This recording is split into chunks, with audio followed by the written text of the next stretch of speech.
the dead-declared widow's son in Nain. The people in the central and southern regions of Galilee had become eager for miracles regarding Jesus and his reputation as a healer.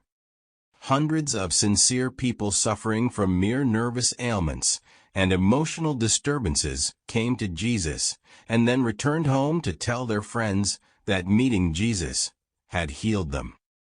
These uneducated, simple people regarded any form of mental healing as a miraculous cure. It was a generation that sought miracles.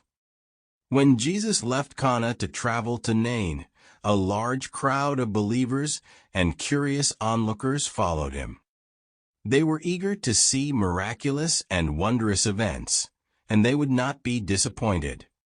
When Jesus' group approached the city gate of Nain, a funeral procession was just coming out of the city, on its way to the nearby burial grounds. The only son of a widow was being carried to the grave. This woman was highly respected, and half the village followed the bearers of the bier, on which the boy, believed to be dead, lay. When the funeral procession met Jesus and his followers, they recognized Jesus and implored him to bring the boy back to life. Their expectation of miracles had reached such heights that they thought Jesus could heal all human diseases, so why couldn't such a healer even raise the dead?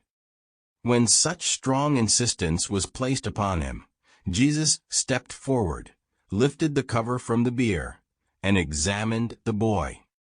He quickly realized that the boy was not truly dead and understood what a tragedy could be prevented by his presence.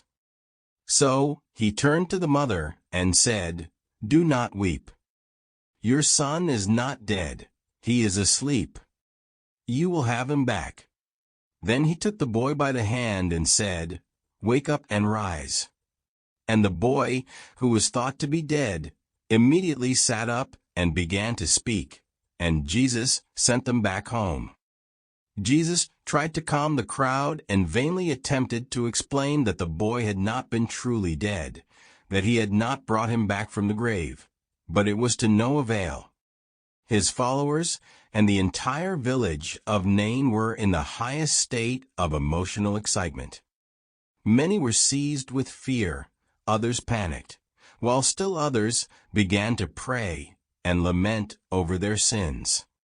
And it was not until long after nightfall that the noisy crowd could be dispersed. And despite Jesus' explanation that the boy had not been dead, everyone insisted that an unprecedented miracle had happened, that even the dead had been raised. Although Jesus told them that the boy had only been in a deep sleep state, they interpreted these words as his way of speaking. And they pointed to the fact that he always tried to hide his miracles with great humility. Thus, the rumor spread throughout Galilee and Judea that Jesus had raised the widow's son from the dead, and many who heard this believed it. Jesus was not even able to make all his apostles fully understand that the widow's son had not really been dead. Only the disciple Luke later described this event exactly as it had happened. After this event, Jesus could no longer walk openly in this city because he was constantly besieged by people seeking healing.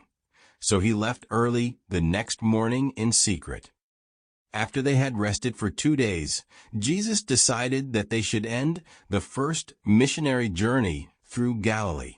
He said to his apostles, "Let us return to Capernaum tomorrow and stay there for a while, to teach there those who show interest in the good news of the kingdom." At home, they now must have been partly recovered from the excitement of the mass healing.